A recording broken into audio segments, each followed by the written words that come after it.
అంబరాన్నంటిన ఉగాది సంబరాలు, అలరించిన చిన్నారుల నృత్యాలు, పలువురు జట్లకు పురస్కారాల ప్రదానం, నిర్వాహకులకు అతిథుల ప్రశంసలు, జర్నలిస్టులకు టీజేఎఫ్ నిరంతరం తోడు. 2 తెలుగు రాష్ట్రాల్లో దూసుకుపోతున్న టీజేఎఫ్. తెలుగు జర్నలిస్ట్ ఫోరం ఆధ్వర్యంలో శనివారం విశాఖలో నిర్వహించిన ఉగాది సంబరాలు అంబరాన్నంటాయి. కార్యక్రమం ప్రారంభం నుంచి చివరి వరకు అద్భుతంగా నిర్వహించారు. ఫోరం వ్యవస్థాపక అధ్యక్షులు P. Eswara Chowdary and team ఆధ్వర్యంలో అద్భుతంగా ఈ కార్యక్రమాన్ని నిర్వహించి విజయవంతం చేశారు. ఈ కార్యక్రమంలో చిన్నారులు ప్రదర్శించిన నృత్యాలు అందరినీ అలరించాయి. చక్కటి హావభావాలతో సంగీతానికి తగినట్లు నృత్య భంగిమలతో అద్భుత ప్రదర్శనలిచ్చారు. ఈ కార్యక్రమంలో పాల్గొన్న జర్నలిస్టులు, వారి కుటుంబ సభ్యులు సంతోషంతో ఇంటికి తిరిగి వెళ్లడం జరిగింది. ఈ కార్యక్రమంలో పలువురు జర్నలిస్టులను అతిథుల చేతుల మీదుగా సత్కరించడం శుభ పరిణామం. తెలుగు జర్నలిస్ట్ ఫోరం సభ్యులందరూ సమన్వయంతో కలిసిమెలిసి పనిచేస్తూ కార్యక్రమం విజయవంతానికి కృషి చేశారు. ఈ సందర్భంగా అతిథులు, నిర్వాహకులను ప్రశంసించారు. ఉగాది శుభాకాంక్షలు. ఉగాది సంబరాలకు వచ్చేసిన అందరికీ మనస్ఫూర్తిగా అభినందనలు తెలియజేస్తున్నాను. ఒక చెట్టు చూస్తే పాత ఆకులు బదులు కొత్త ఆకులు వస్తాయి. అదే మాదిరిగా మన జీవితంలో పాత రోజులు పోయి కొత్త రోజులు వస్తాయి. కొత్త రోజులు అంటే కొత్త ఆశలు, కొత్త కార్యాచరణ, కొత్త జీవితము. ఇప్పుడు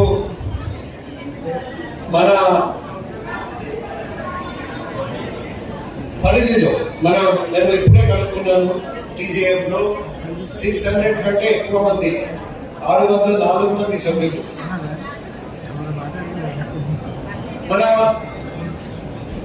మనం ఎక్కడ ఉంటున్నాం, అక్కడ జర్నలిస్ట్గా మనం సాధ్యత వరకు మనస్సాక్షిగా ధైర్యంగా రాస్తున్నాం. ఎక్కడ తప్పులు జరుగుతుంటే, అవినీతి జరుగుతుంటే, అన్యాయం జరుగుతుంటే రాస్తున్నాం. ప్రభుత్వ అధికారులు కొందరు భయపడి తప్పుడు పని జరగనీయకుండా చూస్తున్నారండి. కొందరు జాగ్రత్తగా పనిచేస్తున్నారండి. దానివల్ల ప్రజలకు న్యాయం జరుగుతుంది. అది చాలా ముఖ్యం. ఎందుకంటే మనం అందరం గుర్తు పెట్టుకోవాలి, pain is mightier than the soul. మీ చేతుల్లో ఉన్న పెయిన్ చాలా శక్తివంతమైన ఆయుధం. ఆ ఆయుధం ద్వారా మనం పేదలకు న్యాయం, ప్రజలకు అన్యాయం జరగనీయకుండా చూడడం, రెండు మనం ఈ లక్ష్యాలు సాధించవచ్చు. కానీ ఒకటి నా విన్నపము, నేను రిక్వెస్ట్ చేస్తున్నా, ఈ రాబోయే రోజుల్లో మనం ఇంకా ఏం చేసుకోవచ్చు. ఇప్పుడు నేను ఉన్న ప్రాంతంలో మీకు తెలిసిన ఒక కుటుంబంలో ఒక వ్యక్తి ప్రతిరోజు మందు త్రాగి భార్య పిల్లల్ని కొడుతున్నారు.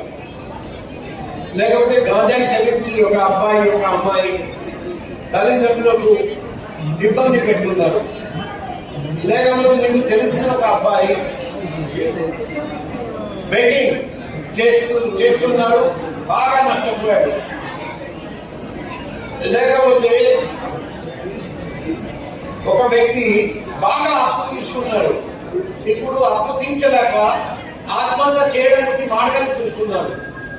అటువంటి కుటుంబాలు మన చుట్టుపక్కల ఉన్నారండి. మనమే మొదలుకుంటాం. మా కుటుంబంలో అందరూ హాయిగా ఉన్నాడు కదా, మా కుటుంబంలో ఏం జరగడం లేదు, నాకంటి. కానీ మనం గుర్తు పెట్టుకోవాలి, ఈరోజు జర్నలిస్ట్ వచ్చేసి సమాజానికి రోల్ మోడల్. సో మనం కూడా పట్టించుకోకపోతే, మనం కూడా సాయం చేయకపోతే ఏదో సాయం చేస్తారు. అందుకే అటువంటి కుటుంబాలు ఇప్పుడు మనం ఏం చేయకపోతే, పట్టించుకోకపోతే, ఒకరోజు ఎక్కువ మందు త్రాగి ఏడుని చంపేస్తారు, ఎక్కువ గాజాయి సేవించి జైలుకి వెళ్తారు, ఎక్కువ అప్పు తీసుకొని ఆత్మహత్య చేసుకుంటారు, ఎక్కువ అమౌంట్ బెట్టింగ్ చేసుకుని మొత్తం నష్టపోయి ఆత్మహత్య చేసుకుంటారు.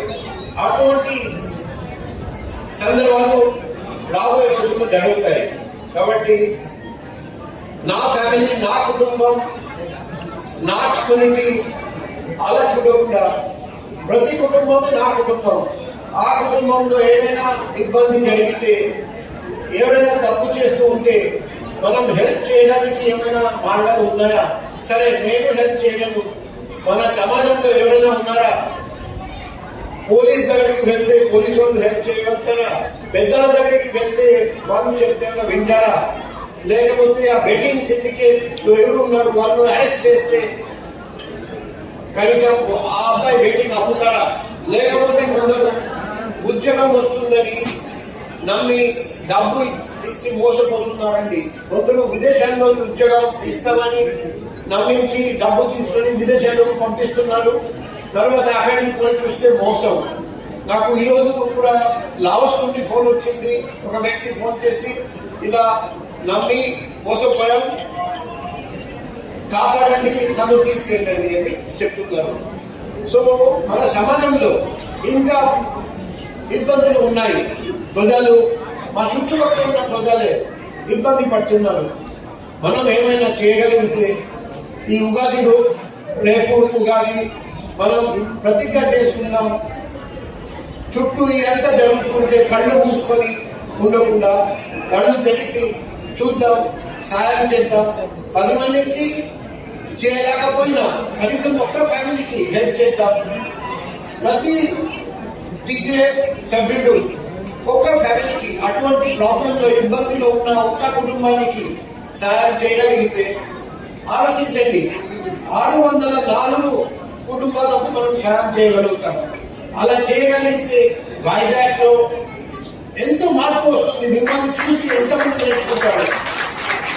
ఉగాది రోజు ఇదే ప్రతిజ్ఞ చేసుకుందాం రండి. ఈ పిలుపును ఇస్తూ మరొకసారి మంచి కార్యక్రమం టీజీఎఫ్ నిర్వహిస్తున్న ప్రతి కార్యక్రమానికి నేను వస్తున్నాను, గర్విస్తున్నాను. ఇటువంటి ఫోరం ఉంది. ప్రతి జర్నలిస్ట్ సభ్యుడికి ప్రతి ఉగాది కానీ, సంక్రాంతి కానీ, దసరా కానీ, దీపావళి కానీ ఏదో ఒక గిఫ్ట్ ఇచ్చి పంపడం అది చాలా హర్షణీయం, గర్వకారణం, అభినందనీయం. నేను టీజేఎఫ్ కి హృదయపూర్వక అభినందనలు, మనస్ఫూర్తిగా కృతజ్ఞతలు తెలియజేస్తూ ఇటువంటి ప్రోగ్రాం హెల్మెట్ కూడా మొన్న నేను చూశాను. 604 మందికి హెల్మెట్. మన భాస్కర్ చౌదరి గారికి, ఈ టీజేఎఫ్ సలహాదారులు మన కోటేశ్వరరావు గారికి, అలాగే గాయత్రి హాస్పిటల్ డాక్టర్ గారు మన రమణ గారికి, మన పారిశ్రామికవేత్త అప్పురెడ్డి గారికి, అలాగే ఎంఎస్ గారికి, జార్జి గారికి, ముఖ్యంగా మన బీజేపీ పార్టీ అధ్యక్షులు అన్న రాజు గారికి, అలాగే ఒక పాత్రికేయులు, వేదిక ముందు ఉన్నటువంటి జర్నలిస్టు సోదరులకు, వారి కుటుంబ సభ్యులకు అందరికీ విశ్వావసునామ సంవత్సర శుభాకాంక్షలు తెలియజేస్తున్నాను. ముందుగా ఈ కార్యక్రమానికి ముందుగా రూపకల్పన చేసినటువంటి నృత్య ప్రదర్శనలు, సంగీత కార్యక్రమాలు, ఆ పిల్లలందరినీ కూడా నేను మనసారా అభినందిస్తున్నాను, ఆశీర్వదిస్తున్నాను. అందుకు కారణం ఏంటంటే ఈ కార్యక్రమానికి ముందుగా ఆ చిన్నారులు ఓ పరిపక్వత, పరిపుష్టత తీసుకొచ్చారు. చక్కగా చేసి మనందరినీ కూడా అలరించారు. అందుకు వాళ్ళకి ప్రత్యేకంగా నా ఆశీస్సులు, అభినందనలు.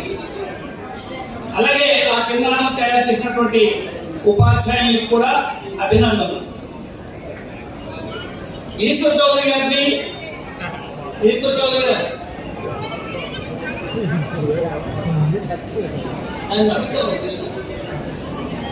ఈశ్వర్ చౌదరి గారిని వారి పండుగ రోజు ఇంటికి ఒక గిఫ్ట్ తీసుకెళ్లాలనే ఉద్దేశంతో జర్నలిస్టుల వెల్ఫేర్ ఉద్దేశించి తెలుగు జర్నలిస్ట్ ఫోరం ఆవిర్భవించింది.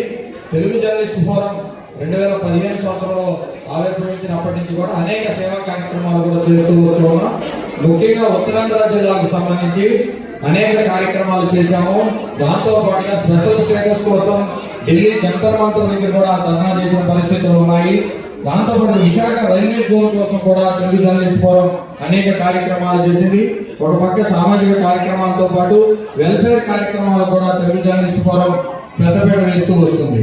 అయితే ప్రతిరోజు కూడా జర్నలిస్టులు అనేక ఒత్తిడుల్లో ఆ డ్యూటీలు చేస్తూ ఉంటారు. కనీసం పండగ రోజైనా హ్యాపీగా ఉండాలనే ఉద్దేశంతో ఈ తెలుగు జర్నలిస్ట్ ఫోరంలో కొన్ని నిర్ణయాలు తీసుకోవడం జరిగింది. Telugu journalist forum core team ఒక ప్రధానమైన నిర్ణయం తీసుకుంది. ప్రతి పండగకి కూడా ఒక కార్యక్రమం ద్వారా కాసేపు సరదాగా గడపాలి ఫ్యామిలీతో అని నిర్ణయం తీసుకున్న నేపథ్యంలోనే ఇటువంటి కార్యక్రమాలు కూడా చేస్తూ వస్తున్నాం. అయితే ఈరోజు ఈ ఉగాది సందర్భంగా ఉగాది పండుగ ఉట్టిపడే విధంగా సాంస్కృతిక కార్యక్రమాలతో పాటు ఉగాది పండుగ కావాల్సినటువంటి మెటీరియల్ తో ఒక కిట్ కూడా తయారు చేయడం జరిగింది. ఇంట్లో ఉన్న ఫ్యామిలీకి కావాల్సినటువంటి కొత్త బట్టలు అన్నింటిని కూడా ఒక కిట్ ద్వారా తయారు చేసి ఈరోజు సభ్యులందరూ కూడా పంపిణీ చేసే కార్యక్రమం చేస్తున్నాం. ముఖ్యంగా తెలుగు జర్నలిస్ట్ ఫోరంలో 604 మంది సభ్యులు ఉన్నారు. వాళ్ళందరి సహకారంతో ఈ జర్నలిస్ట్ ఫోరం ఈ స్థాయికి రావడం జరిగింది. ముఖ్యంగా ఏపీలో ఉన్నటువంటి జర్నలిస్ట్ సంఘాలు ఎదురున్నప్పటికీ కూడా తెలుగు జర్నలిస్ట్ ఫోరం ఉన్నంత స్ట్రెంత్ ఎవరికి కూడా లేదని చెప్పడంతో లేదని గట్టిగా చెప్పవచ్చు. ఎందుకంటే తెలుగు జర్నలిస్ట్ ఫోరంలో 600 పైచిలుకు జర్నలిస్టులు సభ్యులుగా ఉన్నారు కాబట్టి మేము గర్వంగా చెబుతూ ఉన్నాము. వాళ్ళందరి సంక్షేమం కోసం మేమందరం కూడా కృషి చేస్తామని మాటిస్తూ ఉన్నాము. అదేవిధంగా ప్రతి పండగకి కూడా ఏదో ఒక కార్యక్రమం చేయాలని కోర్టు తపన పడుతుంది. దానికి సహకరిస్తున్న సభ్యులందరికీ కూడా ప్రత్యేక ధన్యవాదాలు తెలియజేస్తూ ఉన్నాము. ఈ కార్యక్రమాన్ని ఈ దిగ్విజయంగా చేస్తున్నటువంటి కోర్టు సభ్యులకు కూడా ప్రత్యేక ధన్యవాదాలు తెలియజేస్తూ ఉన్నాను. అయితే ఈ కార్యక్రమాన్ని ఉద్దేశించి ముందుగా తెలుగు జర్నలిస్ట్ ఫోరం గౌరవ సలహాదారులు మలపూడి కోటేశ్వర గారిని మాట్లాడవలసిందిగా కోరుతున్నాను.